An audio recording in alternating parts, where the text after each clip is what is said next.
notre démocratie et assurant la stabilité indispensable au développement économique et social dans l'intérêt supérieur de la nation. Dialoguer en temps de paix, en partageant la part d'humanité qui existe en chacun de nous, est un examen à l'aune duquel une nation mesure sa grandeur. C'est tout le sens de cette journée, dont le thème porte sur la réforme et la modernisation de la justice. La problématique et l'urgence d'y faire face nous interpellent tous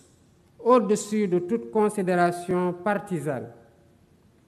La diversité des acteurs ici présents en témoigne éloquemment.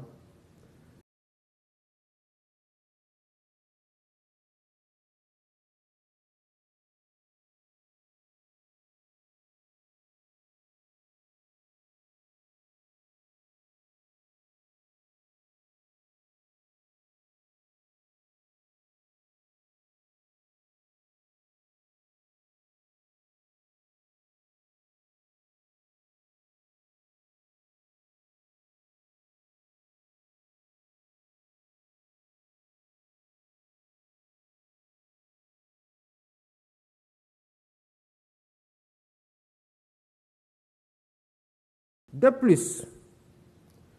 pour faire de cette concertation un cadre inclusif le plus large possible,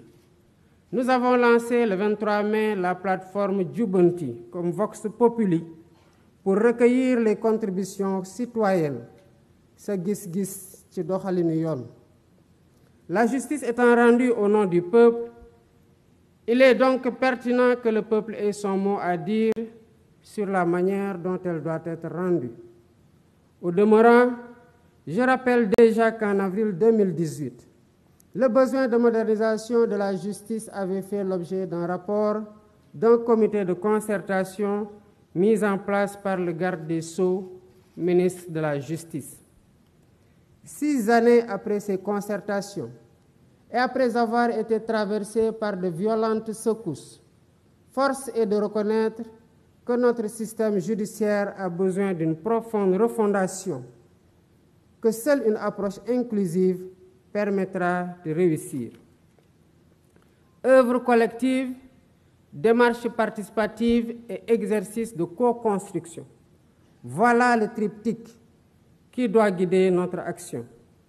Sous ce rapport, je voudrais particulièrement insister sur le fait que nous n'ouvrons donc pas ici un procès en inquisition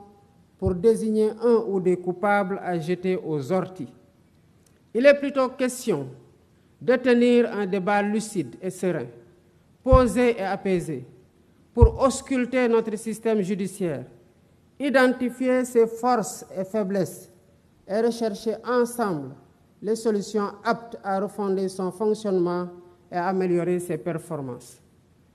Je ne reviendrai pas ici sur les principes fondamentaux de la justice dans un état de droit,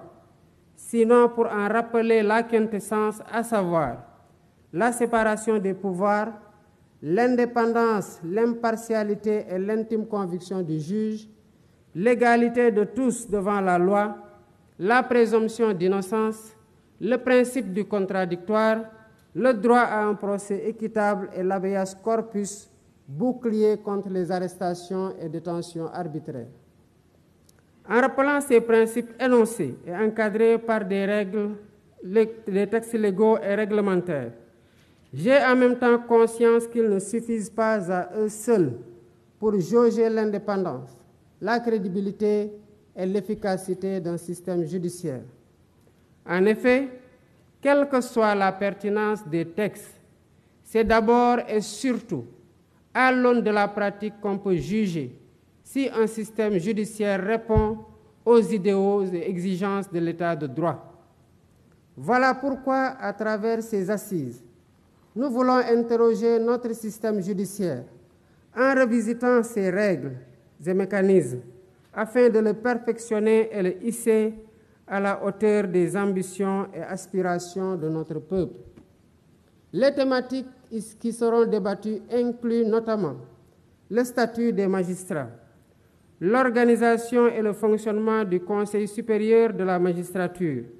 la dématérialisation du service public de la justice et le numérique, le temps du procès pénal, le régime de la sanction pénale, le cadre juridique et institutionnel de l'administration pénitentiaire, les conditions de détention et de préparation à la réinsertion sociale des détenus, le régime de la privation de liberté, la prise en charge des enfants en danger ou en conflit avec la loi. La finalité de cet exercice est de nous aider à baliser la voie pour une réforme pragmatique de notre système judiciaire, afin qu'il inspire davantage confiance aux justiciables et préserve sa dignité. Pour ce faire, nous devons travailler à mettre en place un système plus transparent de gestion de la carrière des magistrats, à définir un régime de privation de liberté mieux encadré,